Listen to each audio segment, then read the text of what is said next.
एक जापानी शख्स जिसे इंग्लिश भाषा में इतनी ज्यादा दिलचस्पी थी कि वो इसे सीखने के लिए हजारों किलोमीटर दूर सीधा भारत आ गया। उसका मकसद सिर्फ इंग्लिश सीखना नहीं था, वो भारतीय जिंदगी को भी करीब से महसूस करना चाहता था, यहाँ के लोगों के बीच रहना चाहता था। और इसी सिलसिले में साल 2019 में वो बेंगलुरु पहुंचा। लेकिन शायद उस वक्त हिरोतोशी तानाका ने सपने में भी नहीं सोचा होगा कि भारत में शुरू हुआ उनका ये सफर आगे चलकर इतनी अजीबोगरीब कानूनी लड़ाई में बदल जाएगा कि कभी उन्हें जेल जाना पड़ेगा, कभी पुलिस पर रिश्वत मांगने का आरोप लगाना पड़ेगा, और एक वक्त ऐसा भी आएगा जब भारत में रुकने के लिए वो खुद पुलिस की एक कुर्सी उठाकर ले जाएंगे। और सबसे हैरान करने वाली बात, उनकी ये कानूनी लड़ाई करीब 7 साल बाद जाकर खत्म होगी। हिरोतोशी तानाका जापान के शिजुओका के रहने वाले हैं। वो साइकोलॉजी से ग्रेजुएट हैं। साल 2019 में वो इंग्लिश सीखने के लिए बेंगलुरु आए थे। यहाँ उन्होंने एक प्राइवेट एकेडमी में एडमिशन लिया ताकि इंग्लिश भाषा को अच्छे से सीख सके और साथ ही भारतीय जिंदगी को भी करीब से महसूस कर सके। शुरुआत में सब कुछ ठीक चल रहा था, लेकिन कुछ समय बाद एकेडमी में क्लासेस के इरेगुलर तरीके से चलने को लेकर तानाका का एकेडमी हेड के साथ विवाद हो गया। बात बढ़ती गई, बहस हुई, और फिर एक वक्त ऐसा आया जब तानाका अपना आपा खो बैठे। गुस्से में उन्होंने एकेडमी हेड को घूंसा मार दिया। इसके बाद मामला सीधा पुलिस तक पहुंच गया। आरटी नगर पुलिस ने तानाका के खिलाफ मारपीट का मामला दर्ज किया। अब यहाँ एक बात समझना जरूरी है, ये एक बेलेबल ऑफेंस था, यानी इस मामले में बेल मिल सकती थी। लेकिन इसके बावजूद 23 नवंबर 2019 को पुलिस ने तानाका को गिरफ्तार कर लिया और सत्वर उन्हें बेंगलुरु सेंट्रल जेल भेज दिया गया। वहां उन्हें 11 दिसंबर तक रखा गया। बाद में इस गिरफ्तारी को लेकर Karnataka state human rights commission ने जांच की और जांच में आयोग ने पाया कि तानाका को करीब 19 दिनों तक गलत तरीके से न्यायिक कस्टडी में रखा गया था।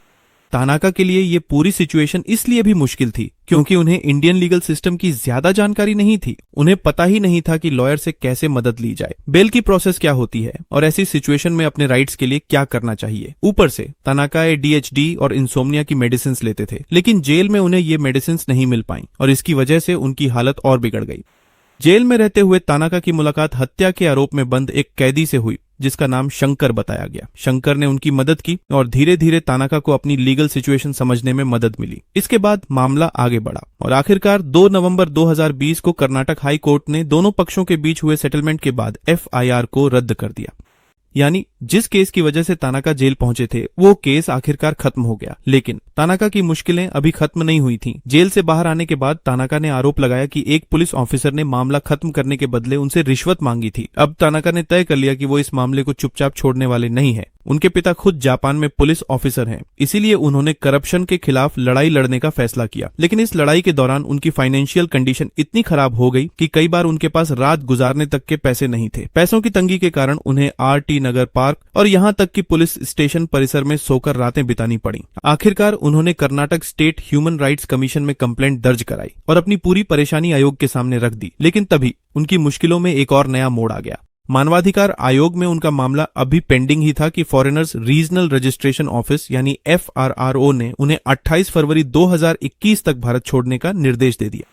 अब तानाका के सामने बड़ी परेशानी थी। वो भारत छोड़ना नहीं चाहते थे क्योंकि उनका ह्यूमन राइट्स केस अभी चल रहा था और वो उसकी हियरिंग में खुद मौजूद रहना चाहते थे। लेकिन दूसरी तरफ उनके पास वीजा की प्रॉब्लम थी, पैसे की प्रॉब्लम थी और भारत में रुकने का कोई आसान रास्ता भी नजर नहीं आ रहा था। और फिर तानाका ने एक ऐसा फैसला लिया जिसे सुनकर शायद आप भी कुछ देर के लिए सोच में पड़ जाएं। 28 फरवरी 2021 को तानाका JC नगर ACP ऑफिस पहुंचे और वहां से एक सफेद प्लास्टिक चेयर उठा ली। इसके बाद उन्होंने उस चेयर के साथ सेल्फी ली और उसे अपने कमरे तक ले आए। लेकिन कहानी का सबसे अजीब हिस्सा यह है कि तानाका का मकसद चेयर चुराना नहीं था। वो जानबूझकर ऐसा कर रहे थे ताकि पुलिस उन्हें गिरफ्तार कर ले। उनका मानना था कि अगर उनके खिलाफ कोई लीगल केस बनता है तो उस केस की लीगल प्रोसेस के दौरान वो भारत में रुक सकेंगे और अपने ह्यूमन राइट्स मामले की हियरिंग में भी शामिल हो पाएंगे। लेकिन उनकी ये स्ट्रेटेजी काम नहीं आई। अप्रैल 2021 में आखिरकार तानाका को वापस जापान भेज दिया गया। अब यहाँ कोई और इंसान शायद अपनी लड़ाई छोड़ देता, लेकिन तानाका ने ऐसा नहीं किया। जापान वापस जाने के बाद भी उन्होंने अपनी लीगल फाइट जारी रखी। अपने लॉयर रोहन कोठारी के जरिए उन्होंने मामले को आगे बढ़ाया और आखिरकार 9 मई 2022 को Karnataka state human rights commission ने इस मामले में एक अहम फैसला दिया। आयोग ने माना कि RT नगर पुलिस ने तानाका को गलत तरीके से गिरफ्तार किया था क्योंकि जिस अपराध में उन्हें गिरफ्तार किया गया था वो बेलेबल था। आयोग ने तानाका को 75,000 रुपए कॉम्पेंसेशन देने की रिकमेंडेशन की